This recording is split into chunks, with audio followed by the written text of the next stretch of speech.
Hello friends, કેમ છો? મજામાં? હવે આ ચેપ્ટરમાં થોડુંક આગળ જતા પહેલા મારે તમને વચ્ચેથી એક ઇલેક્ટ્રોન રચના સમજાવવી પડશે.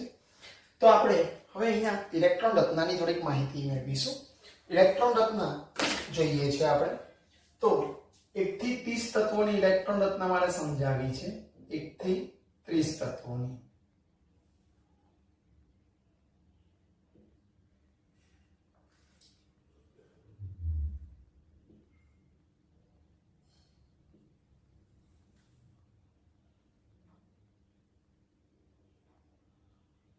પણ આ ઇલેક્ટ્રોન રચના માટે સમજાવવા માટે મારે તમને થોડીક માહિતી આપવી પડશે. કક્ષા અને કક્ષકો. હવે કક્ષા અને કક્ષકોની જો માહિતી મેળવવી હોય તો તમને મેં એક વિડિયો મૂક્યો છે. એ વિડિયો મોકલીશ અને આજે તમને ઇલેક્ટ્રોન કેવી રીતે ભરાય એનો ક્રમ. તો અત્યાર સુધી જે તમે ઇલેક્ટ્રોન રચના ભણતા હતા એ કંઈક અલગ હતી. હવે ઇલેક્ટ્રોન રચના કંઈક અલગ ભણો. અહીંયા હું તમને સમજાવું છું ઇલેક્ટ્રોન ભરાવાનો ક્રમ. આ ક્રમ કમ્પલસરી યાદ રાખવો પડશે, તો જ તમે થિયરી ભણી શકશો, તો જ ઇલેક્ટ્રોન રચનામાં આગળ જઈ શકીશું. ઇલેક્ટ્રોન ભરાવાનો ક્રમ યાદ રાખજો મિત્રો. SSC pass. આ કક્ષકો કહેવાય. કક્ષક એટલે શું? તો જે સ્થાને ઇલેક્ટ્રોન મળી આવવાની સંભાવના વધુ હોય, કક્ષામાં જે સ્થાને ઇલેક્ટ્રોન મળી આવવાની સંભાવના વધુ હોય તેને કક્ષક કહે છે. એટલે કક્ષકો 4 છે.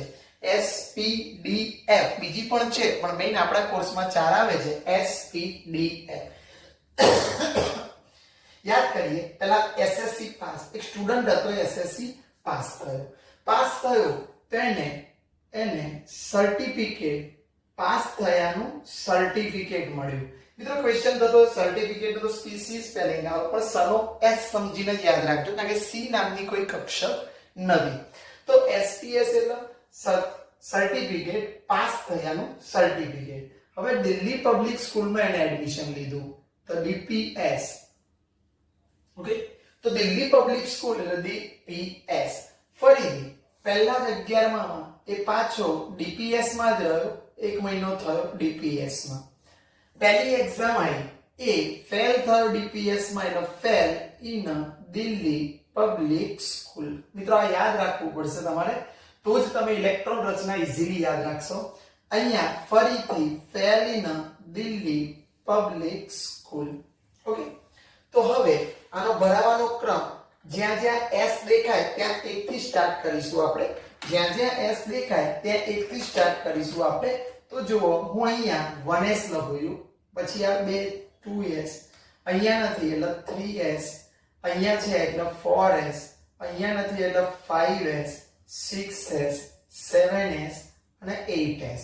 ઓકે, હવે p માં 2 થી સ્ટાર્ટ કરવાનું, કારણ કે p હંમેશા 2 થી સ્ટાર્ટ થાય એટલે s હંમેશા 1 થી સ્ટાર્ટ થાય. યાદ રાખજો, s હંમેશા 1 થી, p હંમેશા 2 થી, d હંમેશા 3 થી અને f હંમેશા 4 થી. યાદ રાખજો.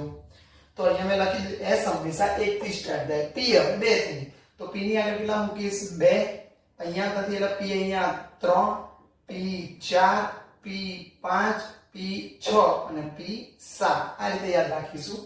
પછી આપણે d આવે તો d ક્યાંથી સ્ટાર્ટ કરીશું? 3. તો અહીંયા 2 માં તો પતી ગયું છે એટલે d અહીંયા 3, d 4, d 5 અને d 6. હવે ત્યારબાદ f ની વાત કરીએ તો f ક્યાંથી ચાલુ થાય? 4. તો f અહીંયા 4 અને f અહીંયા 5. તો મિત્રો ભરાવાનો ક્રમ આ રીતનો થશે. S P D અને F. આ રીતે 4 કક્ષકોની વાત કરી. હવે ઇલેક્ટ્રોનમાં પહેલા શેમાં ભરાશે? 1s માં. પણ યાદ રાખજો મિત્રો, એક બહુ જ અગત્યની બાબત છે. S કક્ષકમાં 2 જ ઇલેક્ટ્રોન ભરાય.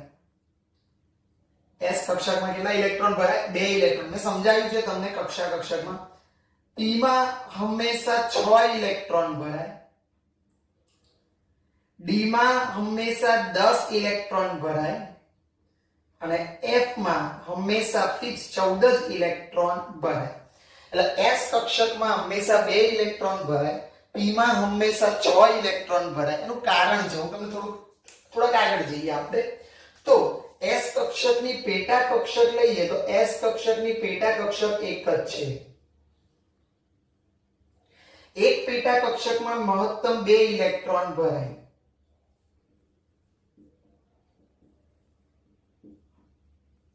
હવે પી કક્ષકની પેટા કક્ષકો 3 છે.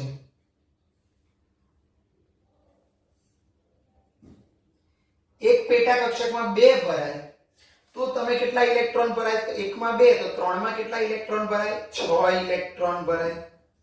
જો ડી ની પેટા કક્ષકો 5 છે,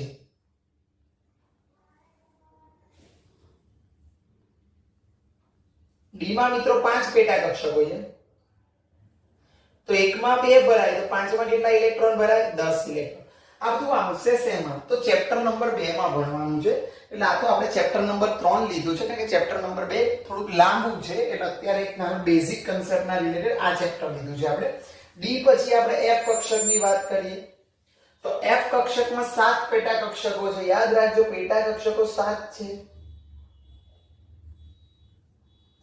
1 2 3 4 5 6 અને 7.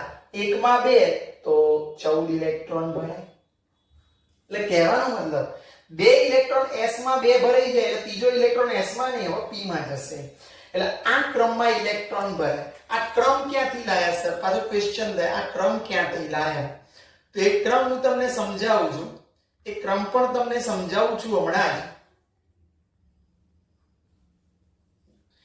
આ ક્રમ છે n+l ના મૂલ્ય ઉપર આધાર રાખે છે. એ કેવી રીતે આવ્યો એ ભવિષ્યમાં ભણશો, અત્યારે મારે સમજાવવાની જરૂર નથી. કારણ કે જો એ સમજાવવા જઈશ તો 30 તત્વોની ઇલેક્ટ્રોન રચના રહી જશે. હું 30 તત્વોની ઇલેક્ટ્રોન રચના સમજાવું છું, એના પછી આગળના તત્વોની વાત કરીશું આપણે. તો ધ્યાન રાખજો 30 તત્વોની ઇલેક્ટ્રોન રચના. પહેલો હાઇડ્રોજન છે, બીજો હિલિયમ, ત્રીજો લિથિયમ, ચોથો બેરિલિયમ, પાંચમો બોરોન, છઠ્ઠો કાર્બન, સાતમો નાઇટ્રોજન, ઓક્સિજન, ફ્લોરિન, નિયોન. તમે લોકો આ સિક્વન્સ તો તમને 10મા ધોરણમાં શિક્ષકે શીખવાડે જ હશે. હા હીલી બેબો કાના ઓફની. ફરી હા હીલી બેબો કાના ઓફની. સો મે એસી ફોસ, સો એટલે સોડિયમ, મે મેગ્નેશિયમ, એસી એલ્યુમિનિયમ, સી સિલિકોન, ફોસ્ફરસ, ક્લોરીન, આર્ગોન, પી પોટેશિયમ અને કેલ્શિયમ. આ રીતે 21 તત્વો થયા. આના પછી આપણે 30 તત્વોની આપણે વાત કરવાની છે. હવે તમારે પહેલી ઇલેક્ટ્રોન રચના જુઓ તો મેં તમને અહીંયા સમજાવ્યું જ છે. પહેલો ઇલેક્ટ્રોન શેમાં ભરાશે? 1s માં. 1s માં પહેલો ઇલેક્ટ્રોન ભરાય એટલે તમે ઇલેક્ટ્રોન રચના લખશો એટલે 1s1. મિત્રો 1s1 એટલે એ s માં મેક્સિમમ કેટલા ભરવાના છે? 2. તો 1s માં એક ભરાઈ ગયો, હવે 1s માં બીજો ભરાશે એટલે 1s1. તો હિલિયમ માં શું લખાય? 1s2. જે તમે 2 8 8 એવું કરતા હતા, બસ એ જ મેથડ છે, પણ આમાં ધ્યાન.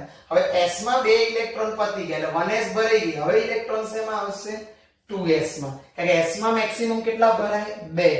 હવે 2s માં લઈએ તો 1s2 છે એ હિલિયમ છે, આ નિષ્ક્રિય વાયુ છે.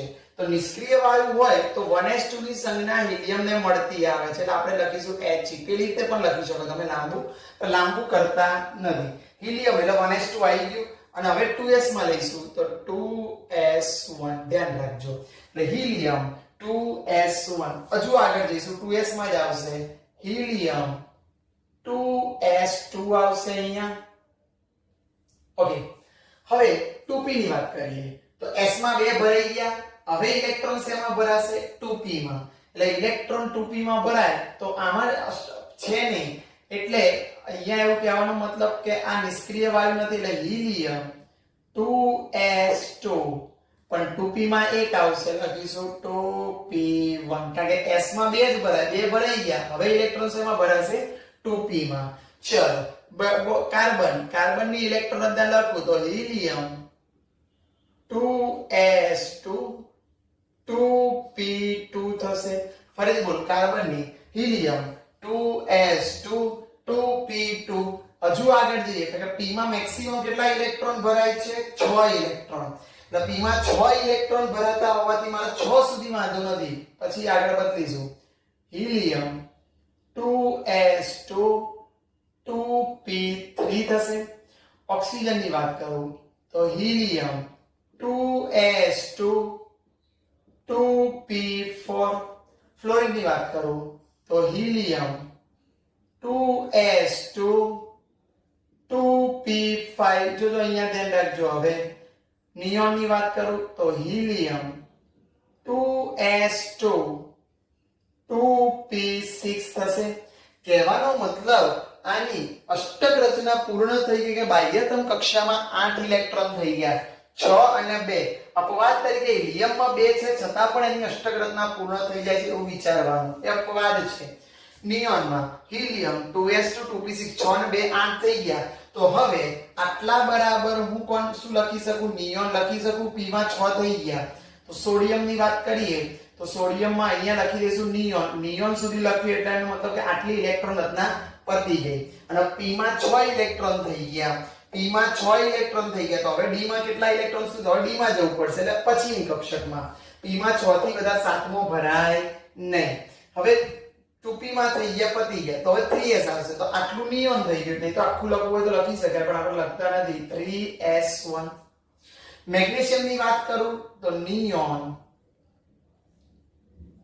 3s2 મિત્રો તમે અહીંયા સમજી શકશો કે s માં 2 જ ભરાય પાછા એટલે s માં 2 3s2 આવી ગયું એટલે હવે ઇલેક્ટ્રોન એમાં નહીં ભરાય 3p માં ભરાશે આનો ઇલેક્ટ્રોન ભરાવાનો ક્રમ એક્ચ્યુઅલી કેવો છે તો 1s less than 2s less than 2p આ રીતે ભરાય ઇલેક્ટ્રોન હંમેશા નીચી ઉર્જા ધરાવતી કક્ષકમાં ભરાય ત્યારબાદ ઊંચી કક્ષામાં ભરાય એટલે એ બધું તમે અત્યારે જવા દેજો કારણ કે એ બધું તમને બીજા ચેપ્ટરમાં ભણવાનું થશે પણ અત્યારે મેઈન આટલી બાબત છે એટલે એ ધ્યાનમાં લેજો હવે મેગ્નેશિયમમાં આવશે નિયોન 3s2 હવે નિયોનમાં હવે 3s માં 2 આવી ગયા તો હવે ઇલેક્ટ્રોન 3s માં ભરાશે નહીં 3s પછી શેમાં ભરાશે 3p માં p માં મેક્સિમમ કેટલા ઇલેક્ટ્રોન ભરાય 6 એટલે હું 6 સુધી અહીં જતો જ રહીશ તો નિયોન 3s2 3p1 સિલિકોન ની વાત કરું તો નિયોન 3s2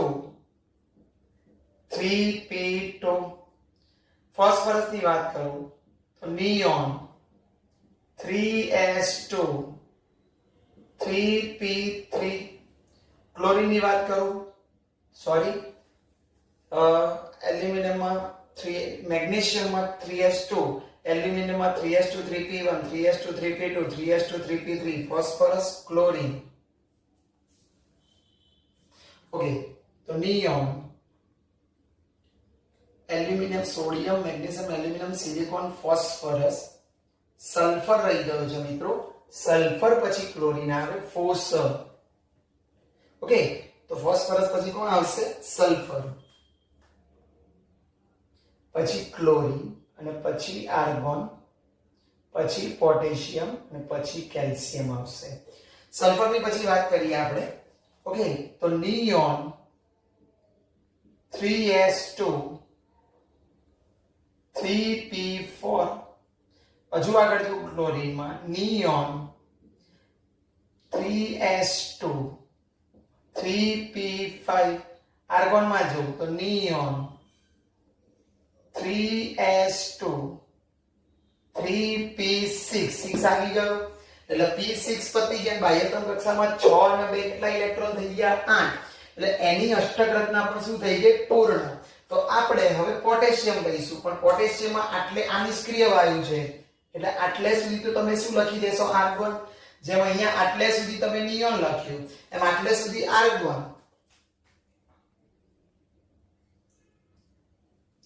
પણ 3p માં 6 ઇલેક્ટ્રોન થઈ ગયા એટલે હવે ઇલેક્ટ્રોન શેમાં જશે 4s માં કારણ કે p માં મેક્સિમમ કેટલા ઇલેક્ટ્રોન ભરાય 6 ભરાય તો હવે હું 4s ની વાત કરું તો આર્ગોન 4s1 કેલ્શિયમ ની આર્ગોન 4s2 s માં પૂરી થઈ ગઈ હવે આપણે બીજા તત્વોની ઇલેક્ટ્રોન રચના લઈએ પણ એ તત્વોના નામ તમે નહીં જાણતા હોય એટલે મારે તત્વોના નામ લખવા પડશે ત્યાં તો જ તમે સમજી શકશો કે તત્વોના નામ શું છે. તો એનું સૂત્ર છે ST માં વિક્રમને બેસાડો. ST વિક્રમને બેસાડો, બરોબર. ST વિક્રમને ફેંકો, બેસાડીને પછી ફેંકો. આવું કોણે કીધું? તો નિકુંજે કીધું. આ મિત્ર અહીંયાથી 20 સુધી તો થઈ ગયા છે. આંકડા પરમાણુ ક્રમાંક લખ્યા નથી પણ તમે જાણી શકશો.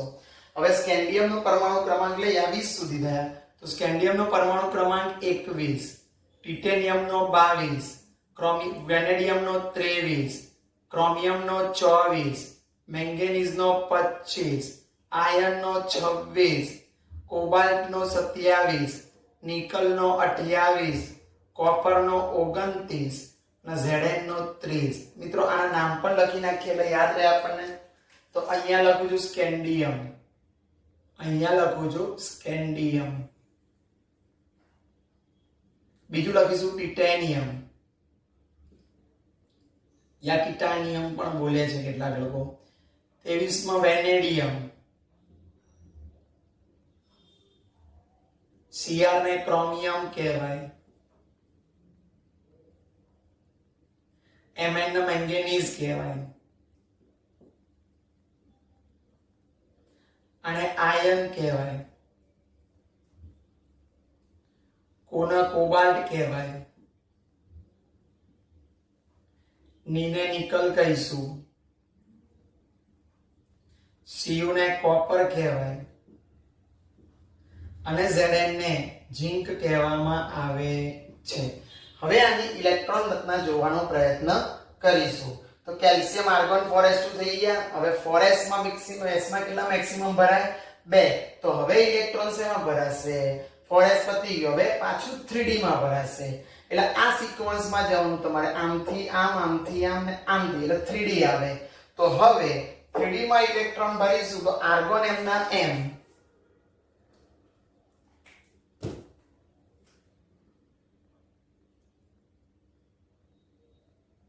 આર્ગોન m ના m, 4s2 નો પાછળ લખું છું, એમાં કોઈ પ્રોબ્લેમ ના થાય. 4s2 પણ એની આગળ તમે શું લખશો? તો 3d માં ઇલેક્ટ્રોન આવશે, કારણ કે 4s છેલ્લે પતી તો હવે 3d માં આવે. તો 4s2 પછી આવે 3d1. તો આર્ગોન 3d1 4s2. એવી જ ઇલેક્ટ્રોન રચના ટિટેનિયમ ની છે. Argon 3d2 4s2. વેનેડિયમ ની વાત કરું તો વેનેડિયમ માં પણ આવું જ લખાય, આર્ગોન 3d3 4s2. 4s2 એમના એમ જ રહેશે, 3d માં ભરાશે. પણ d માં મેક્સિમમ કેટલા ઇલેક્ટ્રોન ભરાય? 10. એટલે 10 સુધી હું ક્યાંય આગળ જઈશ નહીં, 3d માં જ રહીશ. આર્ગોન 3d4 આવે. પણ અહીંયા સાંભળજો, અહીંયા એક અપવાદ છે ક્રોમિયમ. ક્રોમિયમમાં એ કેમ અપવાદ છે એ પણ તમને સમજાઈશું. અત્યારે સમજવાની વાત નથી, એટલે અપવાદ છે એના ઉપર મેં સ્ટાર કર્યો છે. 3d4 ની જગ્યાએ 3d5, કારણ કે અર્ધપૂર્ણ કક્ષક હોવાને કારણે મેંગેનીઝ અર્ધપૂર્ણ. એટલે કારણ કે અર્ધપૂર્ણ એટલે d માં 10 ભરાય. 10 ના અર્ધપૂર્ણ કેટલા થયા? તો 5. એટલે 5 દરેક તત્વ સ્થાયી થવા પ્રયત્ન કરે છે. તો ક્રોમિયમ પણ સ્થાયી થવા માટે d માં 4 થવા જોઈએ, એની જગ્યાએ d5 આવી જાય છે. એ જ રીતે આર્ગોન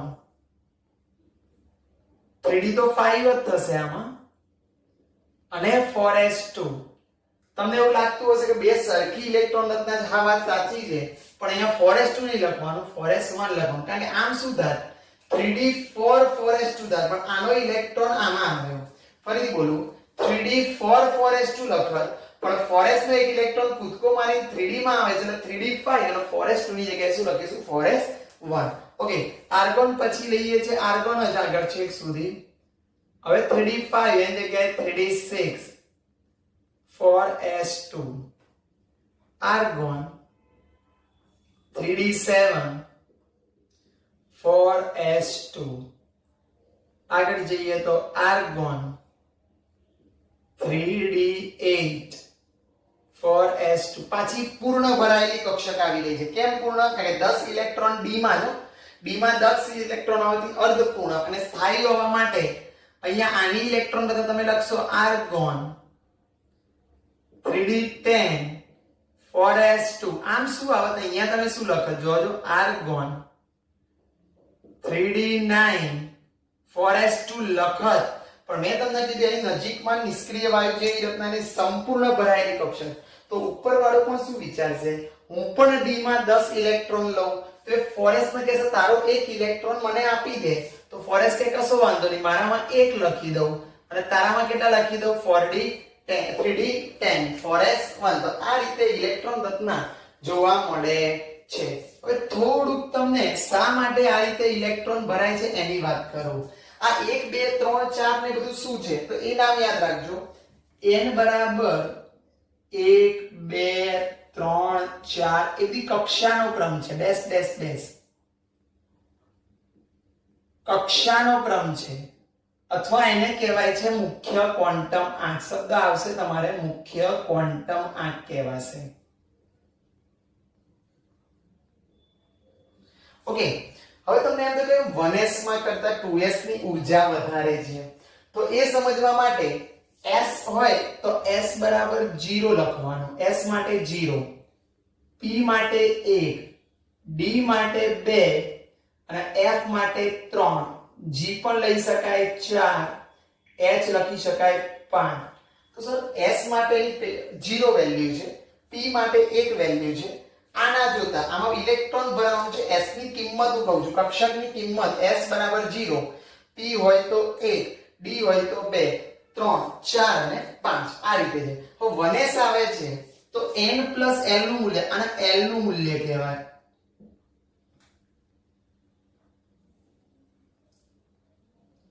એ તો તમે મારી સામે નથી, આમ સામે છો પણ આમ નથી, તો હું તમને ડાયરેક્ટ ના સમજાવી શકું. પણ તમને કોઈ કન્ફ્યુઝન હોય તો પર્સનલી મને કોન્ટેક્ટ કરજો, નો પ્રોબ્લેમ. આપણે એનું સોલ્યુશન લાવીશું. l ના મૂલ્યો માટે s નું 0 હોય, p નું 1 હોય. આ l ના મૂલ્યો છે, જો ધ્યાન રાખો એટલા માટે. હવે એક મહત્વનો નિયમ છે, જેમ n + l નું મૂલ્ય વધુ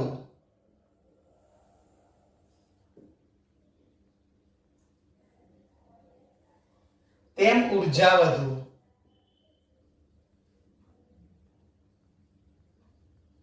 પાછો મિત્રો ક્વેશ્ચન થાય કે n શું છે? તો જો તમારી સામે n આપેલા જ છે, 1 2 3 4 5 આ રીતે છે ને, આ બધા 1 2 3 4 5. એટલે અહીંયા તમે જો આ n 1 છે 2 છે 3 છે, l કયા? તો l નું મૂલ્ય આ છે 0 1 2 3 4.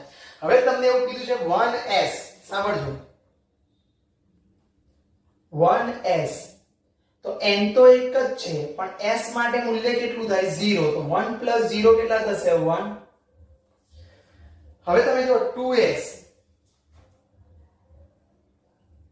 તો આ તો મુખ્ય ક્વોન્ટમ આંક એટલે 2 અને s ના માટે 0 જ આવે એટલે 2 + 0 2 જ થાય. હવે 2p છે, સમજજો.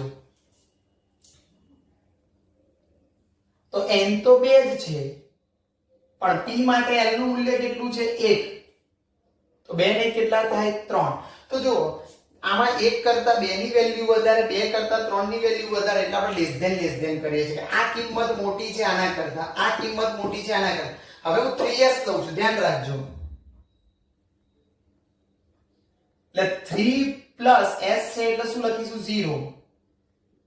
તો જવાબ આવશે 3. તો ક્વેશ્ચન છે સર બંનેની વેલ્યુ તો વધારે છે, તો જ્યારે બંનેની વેલ્યુ સમાન હોય, લખી દઉં છું, બંને સમાન કિંમત હોય તો n નું મૂલ્ય જોવાનું. તેમ ઊર્જા વધુ. તમે જોઈ શકો છો આમાં આ બંનેમાં n નું મૂલ્ય કોનું વધારે છે? 2 નું કે 3 નું? તો 3 નું. એટલે ઊર્જા કોની વધારે? 3s. એટલે આપણે 2p અહીંયા લખીએ છે, 3s અહીંયા લખાય. ચલો મિત્રો આગળ જઈએ તો 3p માટે વાત કરીએ આપણે. તો આના n ના 3 છે અને p છે. p છે એટલે 1, તો 3 ને કેટલા થાય બકા? તો 4 થાય. હવે 3p પછી આવશે 4s.